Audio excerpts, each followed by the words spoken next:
I'm referring to the story of Jack and the Beanstalk. You remember the story, right? Jack. Jack and his 5 magic beans. The magic beans that he received when he traded in his old cow. Wait. Hey there. Before we jump into this video, do me a quick favor. Like the video, subscribe to the channel, and share it. I'm decoding knowledge that entire civilizations have searched for across centuries. And I'm doing it for our generation. From Noah's Ark, to Moses' rod, to the cross of crucifixion, to King David's kingdom. The truth has been hidden in plain sight, and I'm here to reveal it to the world. I don't say this lightly. I am ThePiWithin, and I will decode the Bible for all the world to see. Because the true God spoken of in these scriptures is not found in a building, but in the temple of our own human anatomy. So support the message, subscribe, like, and share it with your community. And now, without further ado, I present to you the Bible versus the Beanstalk.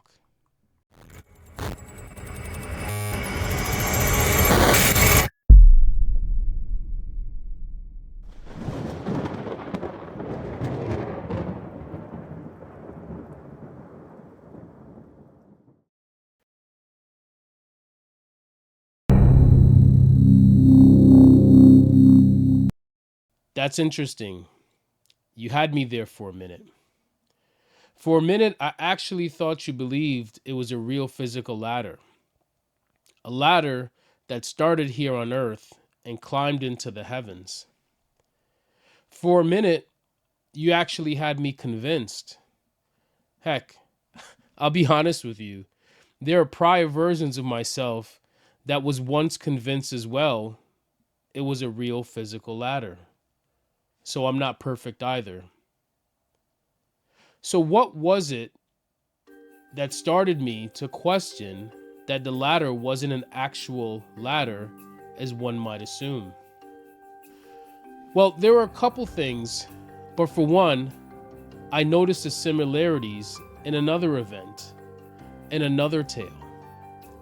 I'm referring to the story of Jack and the Beanstalk. You remember the story, right? Jack and his 5 magic beans. The magic beans that he received when he traded in his old cow. Wait, trading in a cow. In ancient times, do you know they would refer to that as something of a sacrifice? A sacrifice of, I don't know, possibly a red heifer? I understand this might be going over the heads of most, but some of you understand what I'm saying. I'll pick up this piece in another video in this series, but for now, let's move on. The story goes on to say, Jack then took those 5 magic beans and planted them in the earth. The magic beans then grew and grew up into the sky, where he climbed the beanstalk and wrestled against a giant. Sounds familiar, doesn't it? If you grew up being told a fable of Jack and the Beanstalk, it was quite obvious to most that the beanstalk wasn't actually a literal thing. It was a dream. The story goes on to illustrate that Jack was visited in his dream by a fairy and guided him along his dream. It was all meant to reveal to Jack the growing beanstalk within himself that he later climbed into the heavens and wrestled against the giant, the ego. And you see, that's where we picked up this video, and I said to you, oh, that's interesting. That's exactly the premise of the story in the biblical events of Jacob's ladder. He also had a dream and was guided along by angels who revealed to Jacob a ladder that he later climbed into the heaven. Listen, surely I'm not the only one that finds this to be an interesting perspective. I mean, if you would ask the vast majority of people, they wouldn't debate on the validity of Jack and the Beanstalk being a fable. The consensus, arguably, would agree there was never a real person named Jack, nor was there such a thing as 5 magic beans. Beans that grew and planted here on Earth and grew a real physical beanstalk to the sky. Modern science would conclude that the story of Jack and his 5 magic beans was in fact a fable. And I would agree. Now when I say the story of Jacob's dream of a ladder is a similar story with different names, Jacob instead of Jack, with almost very similar events, well, that's when the signal is lost and the vast majority of people will resort to what I call their base level programming. I don't know what else to call it, so I won't cast any personal judgments. Again, I'm only talking about the prior versions of myself. Remember, I'm not perfect. I'm only sharing with you my personal journey of inner growth. So, if you've watched my prior videos on Jacob, Thy Name is Israel, you've already seen the illustration on who Jacob wrestled against him. If you haven't, and this is your first time watching my channel, welcome. I'm glad you're on this journey with me. I'll share a link to Jacob, Thy Name is Israel at the end of this video. Also, there may be some viewers who have read the scriptures and are saying to themselves, but wait a minute, why are you telling the events of Jacob wrestling in reverse order to the ladder? I'm glad you picked that up. Well, it's because I felt it would make it more visible to the viewer that these both events are related, having been told the end first, then the beginning. I should also let you know the story of Jacob's dream of a ladder actually isn't the original version, surprising as that may be. The events told in the Old Testament Bible and other modern religious texts, including the Torah, is in fact an adaptation from the ancient Mesopotamian tale, the Epic of Gilgamesh, the dream tablet written in stone in cuneiform. The Gilgamesh dreams events of Jacob's dream of a ladder are one of the most complex parables in ancient scriptures. So complex, in fact, that the parables are encoded with multi-dimensional symbolisms with esoteric teachings of the physical, spiritual, and metaphysical aspects of universal forces. Esoteric insights into the spiritual and metaphysical aspects of the human anatomy and the elements that are utilized to create the body, the temple of the living God. Or in this particular series, the house of Israel. I know, I just said a whole lot there, a whole heap of a mouthful. And things that people are probably wondering, where is this guy going? Where does he get this information? How is he breaking this down? He must be pulling this out of thin air. These are all bold words for somebody to say. I understand that. I'm just asking you to journey along with me. I will show you step by step in the scriptures themselves. No pulling the rugs on you. This is all based on the scriptures and translating them back to the original text. So what exactly are these universal elements and the symbolism of Jacob's dream of a ladder? If you're asking this, great question. This is perspective is everything.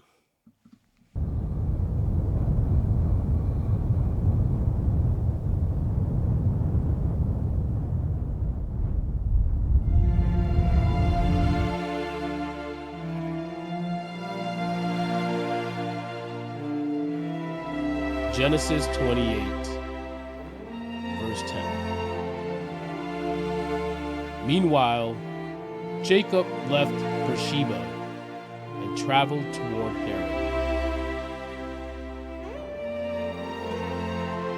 At sundown, he arrived at a good place to set up camp and stopped there for the night. Jacob found a stone to rest his head against and lay down to sleep. He slept.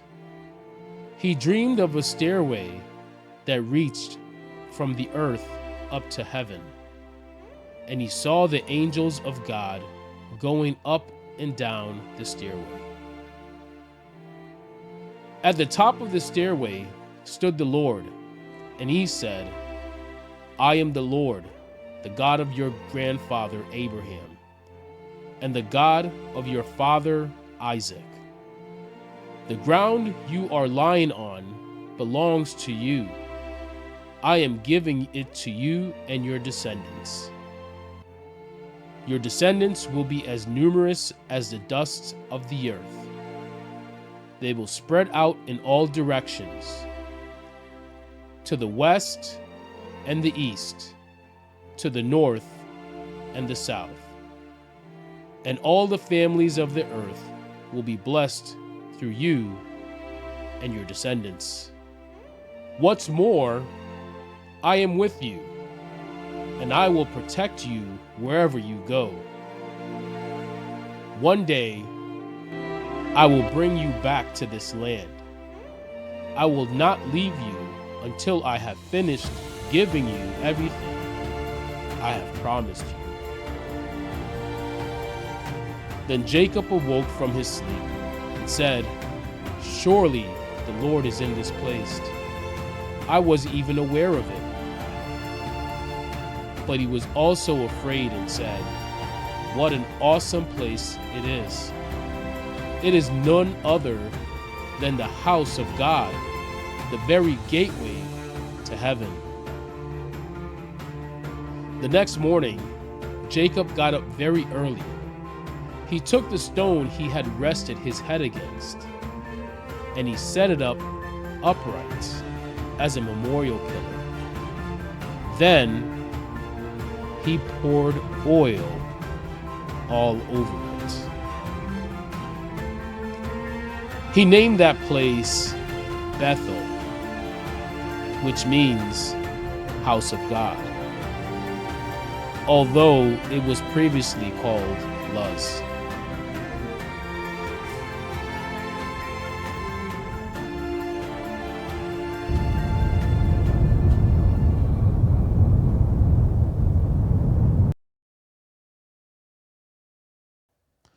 So what do you think? I'll tell you one thing for sure. Nothing about what I just illustrated from the scriptures is straightforward at all. Not one bit of it. I'll also say this, even for myself, having read the scriptures and many other ancient books, seeing an illustration, being able to bring the words to life, brings a completely different view that just reading the text alone isn't able to provide. Even for me, it's just eye-opening. I've had numerous moments while producing these videos where my mouth is left wide open once I realize the hidden messages encoded in these parables. These scriptures are filled with so many symbolisms. Like I said, multi-dimensional esoteric symbolisms of the physical and metaphysical aspects of universal forces. So I'll just give you a brief glimpse at one of the bigger pictures that's being hidden here. As I mentioned before, Israel is a person and his house is the body. But here's the other thing that I'm about to reveal to you. Jacob and Israel, they're one and the same. You see, Jacob is a parable for the physical embodiment, the external body, while Israel is a parable for the metaphysical, the spirit that is within the body, the unseen one, or in other words, the God within the temple, or in this particular passage, the house of Israel. I don't say these words lightly, but I'll just encourage you to read the scriptures for yourself. I'll continue and provide further evidence of what I mean. So, there are many references to deeper hidden meanings of the unseen. Just for starters, and Jacob saw the angels of God going up and down the stairway. Did Jacob actually see angels on a stairway? Or is it describing an allegory for something else? What about when the scripture said, "And your descendants will be as numerous as the dusts of the earth"? What exactly does that even mean? The theory that's been dominating the conversation for hundreds of years, if not longer, is that God's blessing of life for humanity flows through one man, one race, one belief system.